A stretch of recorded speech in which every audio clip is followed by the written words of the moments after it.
Sara Geronimo, magpapaseksyon na. Para naman sa ating showbiz feed, ayan. Magpapaka-daring na rin. Sara gusto nang hawakan ang mga kinikita. Galing sa Filipino Star ngayon. Daring na ba yun?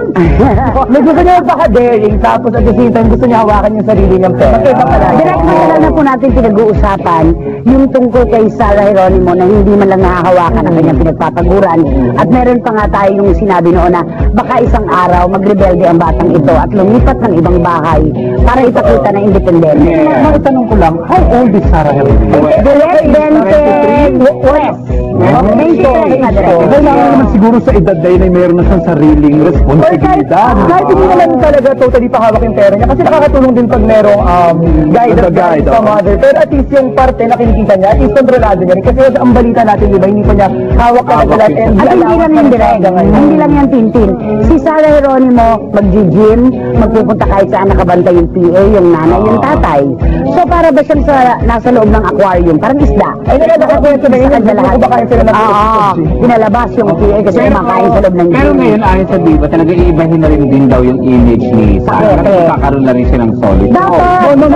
Yung pera, ang balita ko, yung cheque, diretso pa rin kay Mami. Pero, parang split niya ating komisyon ni Mami. Tapos yung mismong bayan. Kita mo yung direct, ha? Kasi alam mo, delikado yan. Dahil meron ko mga kilalang ganyan ng mga tawas to na patubayan ng magulang ang yung buhay. Tama. Pero pag masyadong kontrolado, grabe pag nagrebelde, di ba? Kapag na overprotection becomes restriction. Yes, totoo. I like that. At direct ha, nakakabigla, di ba? Yes. Anak niya, kumukomisyon siya, si Mama Divine.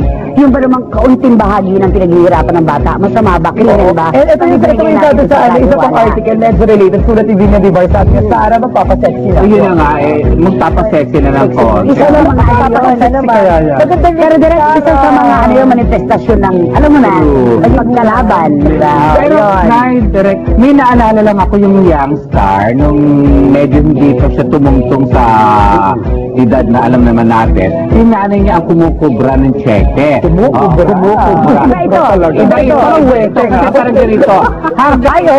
Hanggang sa loss yung nanay, nabit-bit yung datong ng baget. Anong nabit-bit? Bago naghiwala yung mag-asawa na gastos na ipinaghirapan ng anak.